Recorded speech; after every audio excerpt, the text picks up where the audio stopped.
కాబట్టి యోహాను సువార్త 4వ అధ్యాయంలో 24వ వచనము, దేవుడు ఆత్మ గనుక ఆయన ఆరాధించువారు ఆత్మతోనూ సత్యంతోనూ ఆరాధింపవలెను. తర్వాత 23వ వచనంలో, అయితే యథార్థముగా ఆరాధించువారు. కాబట్టి దేవునికి కావాల్సింది ఏంటంటే యథార్థంగా ఆరాధించాలా, యథార్థంగా ఆరాధించాలా. కాబట్టి కీర్తన 18లో ఏముందంటే దేవుడు యథార్థవంతుడు. కీర్తన 18లో దేవుడు ఎవరంటే యథార్థవంతుడు. మనం కూడా ఎట్లా ఉండాలా? యథార్థవంతులుగా ఉండాలి. యథార్థత అంటే దేవుని వాక్య ప్రకారంగా మనము జీవించాలి. కీర్తన 18:30 వచనంలో దేవుడు యథార్థవంతుడు, యెహోవాకు నిర్మలం. దేవుడు ఎవరు? యథార్థవంతుడు, ఆయన సత్యవంతుడు. కాబట్టి మనం కూడా సత్యము, మనం ఎట్లా ఉండాలా? సత్యాన్ని కలిగి ఉండాలి, అబద్ధాన్ని కలిగి ఉండకూడదు.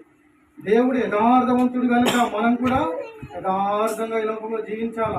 వాక్యపు వెలుగును అనుసరించి, వాక్యం యొక్క వెలుగు ప్రభావము అనుసరించి జీవించాల, వాక్యానుసారంగా జీవించాలా. అదే యథార్థత.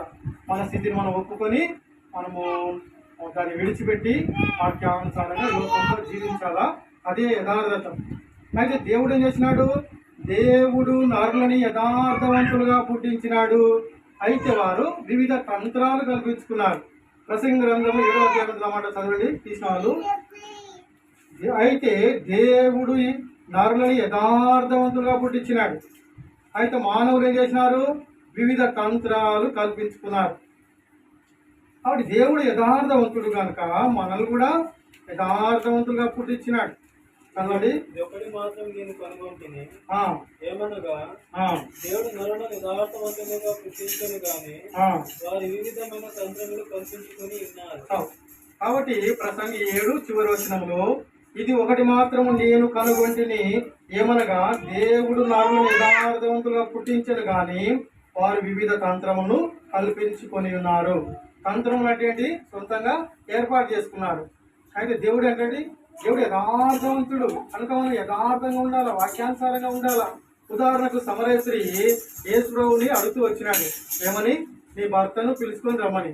అయితే ఆమె ఏం చెప్పింది యథార్థంగా నాకు భర్త లేడని చెప్తూ వచ్చింది. ఒప్పుకున్న తన స్థితిని ఒప్పుకుంటూ వచ్చింది.